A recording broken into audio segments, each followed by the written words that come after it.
સુરતના ભટાર વિસ્તારમાં ચોંકાવનારો અકસ્માત થયો। અહીંયા બાઇકનું સ્ટેન્ડ યુવકના પગની અંદર સુધી ઘૂસી ગયું। ઈજાગ્રસ્ત યુવક અસહ્ય પીડાથી તડપતો રહ્યો। સ્થાનિક લોકોએ તાત્કાલિક સિવિલ હોસ્પિટલમાં ખસેડ્યો હતો। હોસ્પિટલમાં દ્રશ્ય જોઈ દર્દીઓ અને સ્ટાફ પણ ચોંકી ગયા। તબીબોની ટીમે સર્જરી કરીને પગમાંથી સ્ટેન્ડ દૂર કર્યો। સમયસર સારવાર મળતા યુવકની હાલત હાલમાં સ્થિર છે।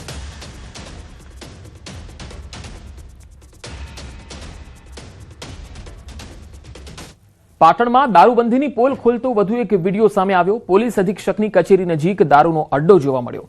પાટણ જિલ્લા પોલીસ અધિક્ષકની કચેરીથી માત્ર 50 ફૂટના અંતરે અહીંયા દારૂનો અડ્ડો ચાલતો હતો। આ તસવીર તો જુઓ।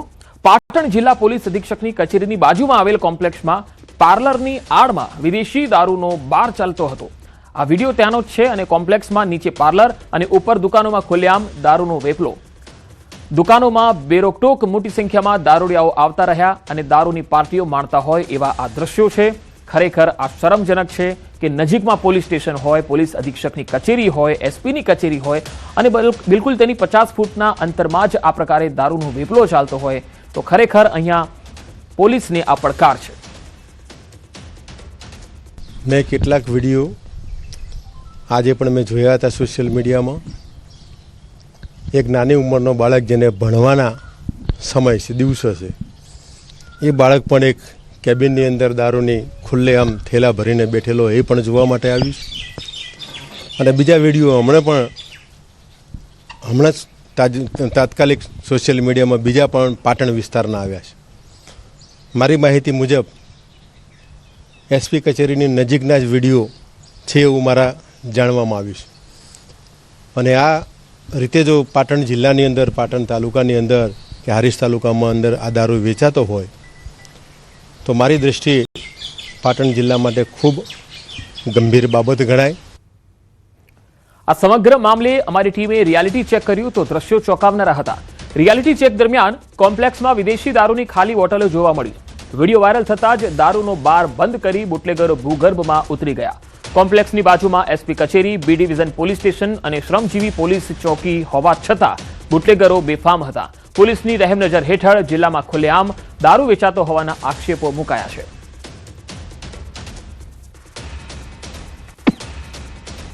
પાટણ જિલ્લાના હારીજ તાલુકાના વેજાવાડાના નજીક જે હાઈવે પર ખુલ્લી કેબિનમાં એક વિદ્યાર્થી જેટલી ઉંમરનો જે બાળક છે તે ખુલ્લેઆમ વિદેશી દારૂની બોટલ એક કોથળામાં ભરીને વેચતો નજરમાં પડ્યાનો જે ન્યૂઝ 18 પર અહેવાલ પ્રસારિત કરવામાં આવ્યો। ત્યારબાદ બીજા દ્રશ્યો ખૂબ જ ગંભીર સામે આવ્યા છે કે આ જે વિસ્તાર છે તે પાટણનો છે, જે પાટણ એસપી કચેરી, પોલીસ અધિક્ષકની કચેરી કહેવાય, ત્યાંથી માત્ર ને માત્ર 30 મીટરની અંતરે આવેલું ખાનગી કોમ્પ્લેક્સ છે જ્યાં આગળ પાટણનો સૌથી મોટામાં મોટો દારૂનો અડ્ડો ચાલી રહ્યો છે।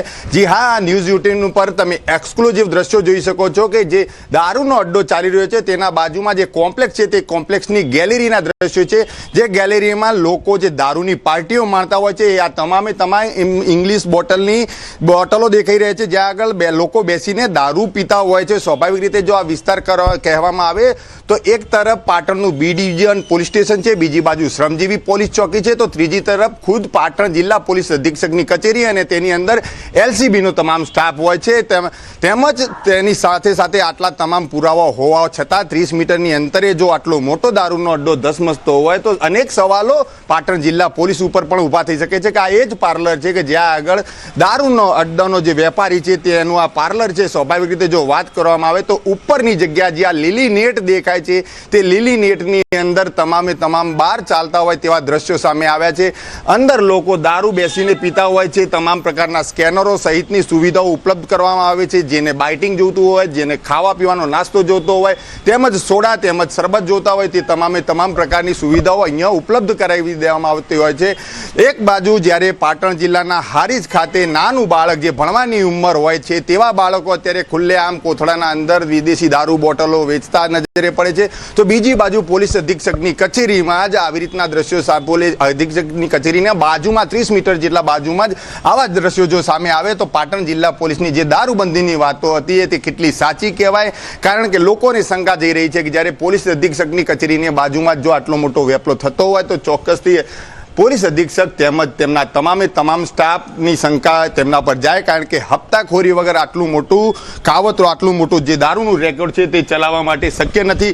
કારણ કે એક તરફ જ્યારે મોટી વાતો થતી હોય, જે ગુજરાતની વાત કરવામાં આવે તો દારૂબંધીની વાતો કરવામાં આવે તો પાટણ જિલ્લા પોલીસની તમામ દારૂબંધીની પોલ છે તે ખુલ્લી પડી ગઈ છે. કારણ કે ક્યાંક ને ક્યાંક નાના નહીં તો મોટા અધિકારીઓ દારૂનો હપ્તો લેતા હોય છે, દારૂની મોટામાં મોટી હપ્તાને લઈને તેઓ અડ્ડા ચલાવવાની પરવાનગી આપતા હોય છે, તે સ્પષ્ટપણે કહી શકાય છે. સ્વાભાવિક રીતે જે વાત કરવામાં આવે તો અત્યારે પાટણ જિલ્લાના અંદર અનેક સ્થળોએથી જે દારૂના દ્રશ્યો સામે આવી રહ્યા છે. ક્યાંક ને ક્યાંક જે ભાજપના નેતાઓ છે, દિલીપજી ઠાકોર સહિતના પાટણના સાંસદ ભરતસિંહ ડાભી હોય, રાધનપુરના ધારાસભ્ય લવિંગજી ઠાકોર હોય, તમામ ભાજપના જ નેતાઓ, કદાવર નેતાઓ અનેકવાર પાટણ જિલ્લા પોલીસ અધિક્ષકને દારૂના અડ્ડાઓ બંધ કરવા માટે રજૂઆત કરી ચૂક્યા છે. ખૂબ જ શરમજનક બાબત કહેવાય કે જ્યારે ભાજપના જ નેતાઓ અત્યારે દારૂબંધી માટે બંધ કરવાની રજૂઆત કરતા હોય, તેમ છતાં પણ જો દારૂનો વેપલો ચાલતો હોય, ભાજપના નેતાઓની કોઈ વાત ના સાંભળવામાં આવતી હોય, તેમ છતાં પણ અહીંયા ખુલ્લેઆમ દારૂનો વેપલો ચાલી રહ્યો છે. સ્વાભાવિક રીતે વાત કરવામાં આવે તો જે રીતે પાટણ જિલ્લાના અંદર અલગ સોશિયલ મીડિયાના અંદર દારૂના જે વિડીયો સામે આવી રહ્યા છે, પાટણ જિલ્લા પોલીસની પોલ ખુલી ગઈ છે. કારણ કે જે વાતો કરતા હોય છે કે ભાઈ પાટણ જિલ્લાના અંદર દારૂબંધીના કડક પગલાં ભરવામાં આવે છે, વાતો તદ્દન ખોટી દેખાઈ આવે છે. યશવંત પટેલ, ન્યૂઝ 18 ગુજરાતી, પાટણ. પાટણમાં દારૂબંધીના લીરે લીરા ઉડ્યા. હારીજના વેજાવાળા હાઈવે પર ખુલ્લેઆમ વિદેશી દારૂનો વેપલો ચાલી રહ્યો છે. ભણવાની ઉંમરે નાના બાળકો દારૂના અડ્ડા ચલાવે છે. કોથળામાં દારૂ ભરીને વેચતા સગીરોનો વિડીયો વાયરલ થઈ રહ્યો છે. હારીજમાં અવારનવાર આવા વિડીયો સામે આવ્યા છે, છતાં પોલીસ શાંત છે. પાટણ જિલ્લા પોલીસની દારૂબંધી માત્ર કાગળ પર દેખાઈ રહી છે.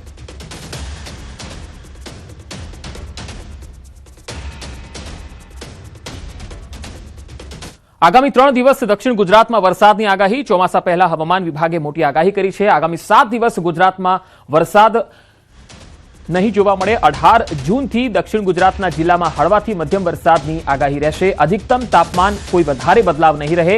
અમદાવાદમાં આદિ વાદળછાયું વાતાવરણ રહેશે. આગામી 3 દિવસ સુરત, તાપી, નવસારી, ડાંગ, વલસાડ, દમણ અને દાદરાનગર હવેલીમાં નહિવત વરસાદની આગાહી છે.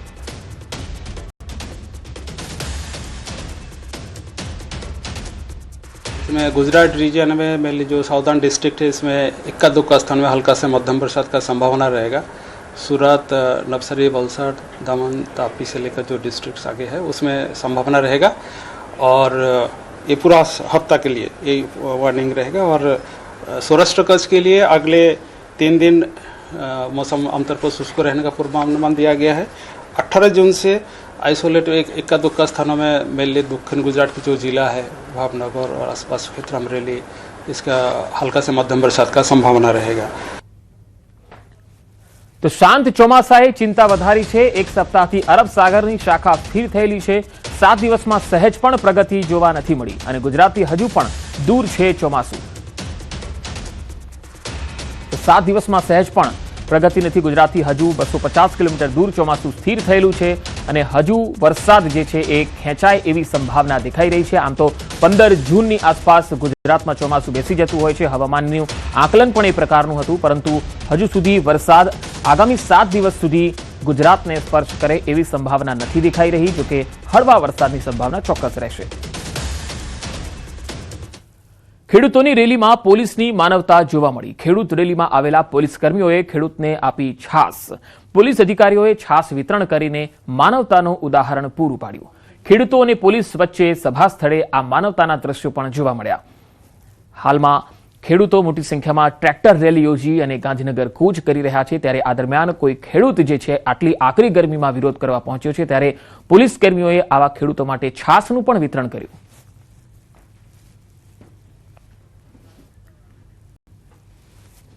પોલીસે ખેડૂતો માટે છાસનું વિતરણ કર્યું. આ તસવીરો તમે જોઈ શકો છો. તમામ ખેડૂતો જેઓ ગરમીમાં અહીંયા વિરોધ પ્રદર્શન કરી રહ્યા છે, ત્યારે તેમને છાસનું વિતરણ કરી અને તેમને ગરમીથી રાહત આપવાનો એક પ્રયાસ પોલીસે કર્યો. એક માનવતાનું ઉત્તમ ઉદાહરણ તેમણે પૂરું પાડ્યું. અહીંયા મોટી સંખ્યામાં ખેડૂતો ગાંધીનગર એક સભા કરી રહ્યા છે. અમદાવાદ શાંતિપુરા સર્કલથી ગાંધીનગર સુધીની આ રેલી છે. કિસાન અધિકાર યાત્રા એવું નામ આપવામાં આવ્યું છે. અમદાવાદમાં નિર્માણ સ્કૂલમાં એબીવીપીનો વિરોધ જોવા મળ્યો. એસએસ ડિવાઇન સ્કૂલને લઈને આ વિરોધ હતો. સ્કૂલમાંથી ધોરણ 10ના વિદ્યાર્થીઓના એલસીની ચોરી મુદ્દે વિરોધ થયો. માર્કશીટ સહિતના ડોક્યુમેન્ટ ચોરી થવા મુદ્દે રજૂઆત થઈ કોર્ટમાં મામલો હોવાનો આચાર્યએ દાવો કર્યો છે.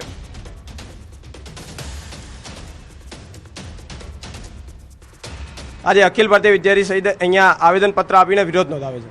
શું માંગ છે આપણી માંગ એ છે કે અખિલ ભારતીય વિદ્યાર્થી પરિષદ સ્પષ્ટ ધોરણે માંગ કરે છે કે આ જે એલસી અને જે જરૂરી ડોક્યુમેન્ટ છે વિદ્યાર્થીઓના ડોક્યુમેન્ટ તરત ધોરણે ફરીત કરવામાં આવે. જો થતું હોય તો જિલ્લા શિક્ષણ અધિકારીને પણ એબીપી રજૂઆત કરશે અને ડુપ્લિકેટ માર્કશીટ હાલ આ મેટરે કોર્ટની અંદર ચાલુ છે.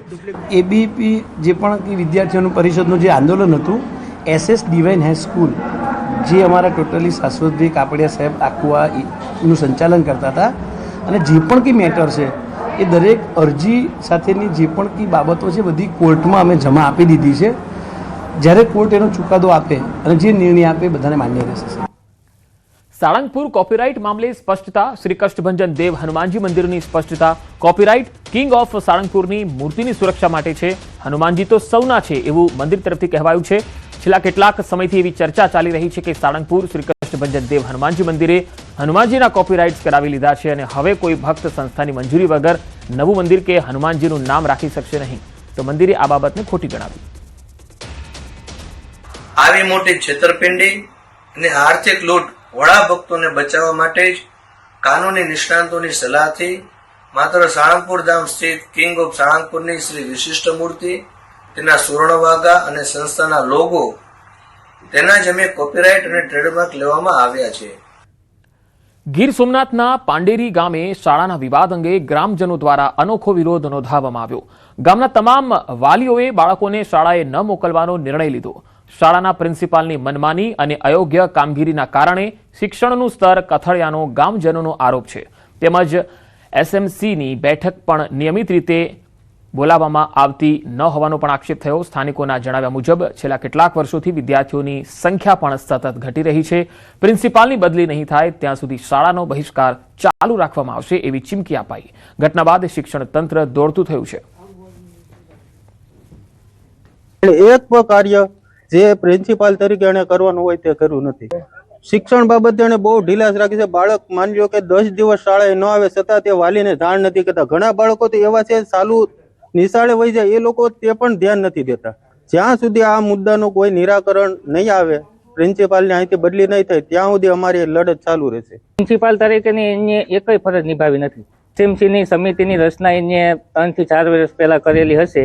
એ કોઈ ગામજનોને કે SMCના સભ્યોને કોઈને ખ્યાલ નથી. કોઈ દી SMCની નવી નિમણૂક નથી કરી ને સાઈનું પોતાની રીતે એજન્ડામાં ખોટી કરેલી છે. અમારો મુદ્દો આ ત્યાં સુધી ચાલુ રહેશે કે જ્યાં સુધી સાહેબની બદલી નહીં થાય. ગામના વાલીઓને મારો વિરોધ છે એટલે એ લોકો બહિષ્કાર કરે છે. જ્યારે એજન્ડા અમારે નિભાવવાનો સમય હોય ત્યારે SMCના સભ્યો છે એ હાજર હોતા નથી. હાજર વાલીઓ છે એ ક્યારેય બધા પૂરતા નિશાળમાં હાજર જ નથી રહેતા. એને કોઈ પ્રોબ્લેમ હોય કે કંઈક ફરિયાદ હોય કે રજાઓ લેવાની હોય કે એવું કઈ હોય ત્યારે જ હાજર હોય છે. ભુજમાં ભોજન બાદ 30 થી વધુ બાળકોને ફૂડ પોઈઝનિંગ થયું. માધાપરમાં બાળકોને ફૂડ પોઈઝનિંગની અસર જોવા મળી. 3 થી 13 વર્ષના બાળકોને હોસ્પિટલમાં ખસેડાયા. દાળ ભાત, સેવ બુંદી અને છાશ આરોગ્યા બાદ બાળકોને ઉલટી શરૂ થઈ. છાશના કારણે તબિયત બગડી હોવાનું અનુમાન છે. આરોગ્ય વિભાગ દ્વારા અસરગ્રસ્ત વિસ્તારમાં ડોર ટુ ડોર સર્વે હાથ ધરાયો છે.